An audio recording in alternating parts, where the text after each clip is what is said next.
Earlier, we heard from a hero school bus driver who saved a 5-year-old from choking to death on a penny. I was talking to him about sitting down. I thought he wasn't listening, and then his sister alerted me then that he had swallowed a coin, and then I just jumped into action and did what we had to do. I'm not a hero. I feel like it was God. You can tell by when you watch the video, there's just a peacefulness about it, and I could not believe how calm I seemed on the video because I didn't feel calm inside when it was actually happening. Well, she jumped to action, but do you know what to do in this situation? Here to tell us what to do if your kid is choking is nurse practitioner Katie Duke. Thanks for joining us this morning. Thank you, guys. First, I would like to commend the school bus driver for taking quick and calm action. So let's take a look at this video and tell me what we're seeing here, because she did the right thing. She did. So she hops 100%. up, pulls the bus over safely and calmly. Let's take a look at the video. Yeah. There he is on the left side of your screen. The sister is screaming. Yes. Not really sure what's going on yet, but here it comes. He sort of gives the international sign of choking. He's putting his hands near his neck. She recognizes it, goes over, pulls him out of the way, and delivers the Heimlich. Calm and quick action is the key. So how do we know if they're really choking?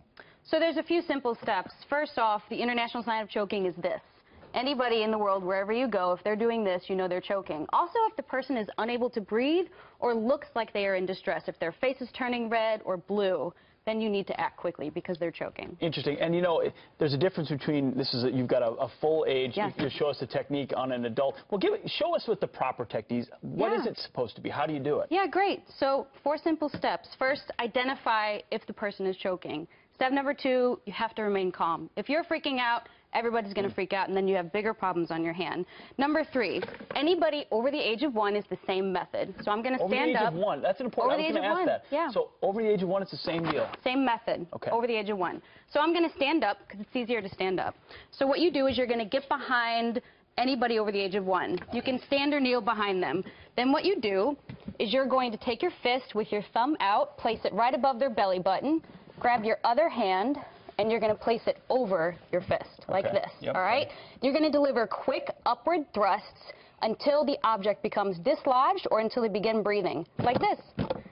So what you're doing is you are exerting pressure into the abdominal cavity to pop that foreign body out. Please do. And how much pressure? I mean, we're worried about breaking ribs, right? You hear about that? And on a 2-year-old, I mean, how do you know how hard is too hard? Well, you want to give quick upward thrusts, and when you're there and somebody is choking, airway and breathing is the most important thing. So you want to make sure you're effective. So give it a good thrust. All right, you mentioned give it a good thrust. Give it a good thrust. So finger. Oh, I don't want to cover my microphone here. So thumb finger, out. thumb out. Yep, Look right for the above belly button. Grab it. Grab it, hand. Quick upward thrust. Okay. Yeah. And ultimately, I think your point was what the bus driver did was it's decisive action. You're probably not going to think tuck your thumb, belly button. You're gonna react, and as long as you're calm, and basically following those steps, that's the important thing to do. You have a basic. Positioning is key, but being able to recognize if someone is choking and knowing I need to remain calm and act quick is the most important thing. Let's have a seat, because I want to ask you here about, you mentioned 1-year-olds. So anybody over 1, that's the method you do, but